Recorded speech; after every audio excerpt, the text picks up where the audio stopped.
देश का मिजाज ईस्ट। नमस्कार, लेट्स माइक देश का मिजाज और खबरें ईस्ट से। बिहार विधानसभा के बजट सत्र में बिजली बिल के बकाये पर ब्याज माफी को लेकर ऊर्जा मंत्री विजेंद्र यादव ने सदन में बड़ा संकेत दिया।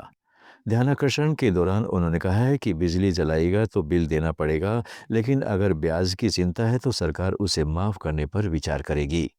इधर सदन में मुख्यमंत्री नीतीश कुमार और राजद विधायक भाई वीरेंद्र के बीच नोकझोंक हो गई। पानी में आर्सेनिक के मुद्दे पर बहस के दौरान सीएम की टिप्पणी पर भाई वीरेंद्र ने तंज कसा, जिसके बाद डिप्टी सीएम सम्राट चौधरी सीएम के बचाव में उतरे। वहीं सदन के बाहर विपक्ष ने अपराध को लेकर प्रदर्शन किया। कांग्रेस विधायक अभिषेक रंजन काली पट्टी बांधकर पहुंचे, जबकि राजद ने बैनर पोस्टर के साथ सरकार को घेरा। सुप्रीम कोर्ट ने एनआईए से सवाल किया है कि पश्चिम बंगाल के बेलडांगा हिंसा मामले में बिना किसी सबूत या दस्तावेज देखे यूएपीए की सख्त धारा लगाना कितना उचित और न्यायसंगत है। मुख्य न्यायाधीश सूर्यकांत और जस्टिस जयमाल्या बागची की बेंच ने एनआईए के वकील से पूछा कि क्या हर भयानक भड़काव को देश की आर्थिक सुरक्षा पर हमला मानकर आतंकवादी कृत्य कहना ठीक है। जनवरी में मुर्शिदाबाद जिले के बेलडांगा में एक प्रवासी मजदूर की मौत के बाद हिंसा भड़की थी, जिसमें सड़क और रेल ट्रैक जाम हुए, आगजनी हुई और संपत्ति को नुकसान पहुंचा। एनआईए ने इसे आतंकवादी कृत्य बताकर जांच की, लेकिन कोर्ट ने कहा है कि बिना सामग्री देखे पहले से निष्कर्ष निकालना गलत है। अदालत ने एनआईए को कलकत्ता हाईकोर्ट में सीलबंद लिफाफे में स्टेट्स रिपोर्ट देने का आदेश दिया, ताकि हाईकोर्ट तय कर सके कि यूएपीए लगाने का आधार है या नहीं। लेट्स माइक देश का मिजाज ईस्ट।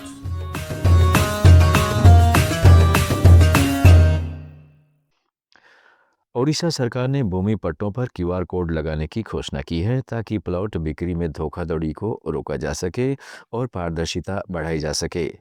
राजस्व मंत्री सुरेश पुजारी ने भुवनेश्वर में मीडिया को बताया कि नए पट्टे केंद्र और राज्य सरकार के सहयोग से जारी किए जाएंगे, जिनमें इलेक्ट्रॉनिक चिप और क्यूआर कोड होगा।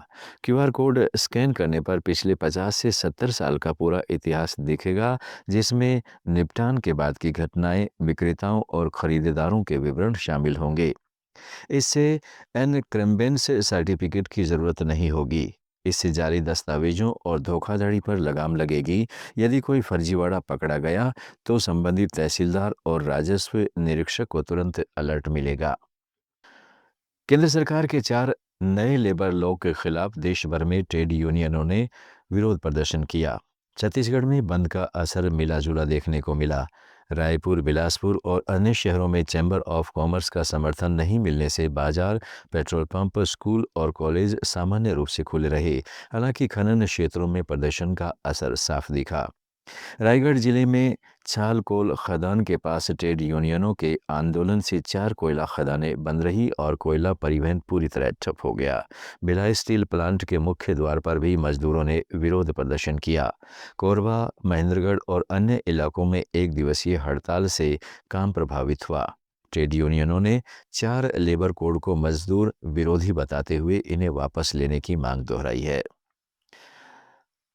भारत में आईएसआईएस की कट्टरपंथी विचारधारा फैलाने के मामले में एनआईए को बड़ी सफलता मिली है।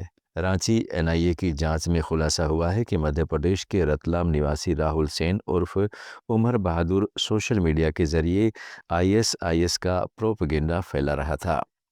धर्म परिवर्तन के बाद उसने सनातनी, मुसाफिर और राहुल सेन जैसे नामों से कई फर्जी प्रोफाइल और टेलीग्राम चैनल बनाए। एनआईए के मुताबिक उमर आईएसआईएस के वीडियो एडिट कर युवाओं को कट्टरपंथी बनाने की कोशिश करता था। उसके मोबाइल से ऐसे चैट मिले हैं जिनमें वह युवाओं को आईएस से जोड़ने की सलाह दे रहा है। जांच में महाराष्ट्र, यूपी, बिहार समेत कई राज्यों में नेटवर्क फैलाने की बात सामने आई है। एनआईए ने यह भी पाया है कि उमर सीरिया के आईएस आतंकी अबू उमर के संपर्क में था और खुद आईएस से जुड़ना चाहता था। फिलहाल उमर 14 सितंबर 2023 से जेल में बंद है। देश का मिजाज में फिलहाल इतना ही। जुड़े रहिएगा लेट्स माइक के साथ। आप सुन रहे थे लेट्स माइक मोर देन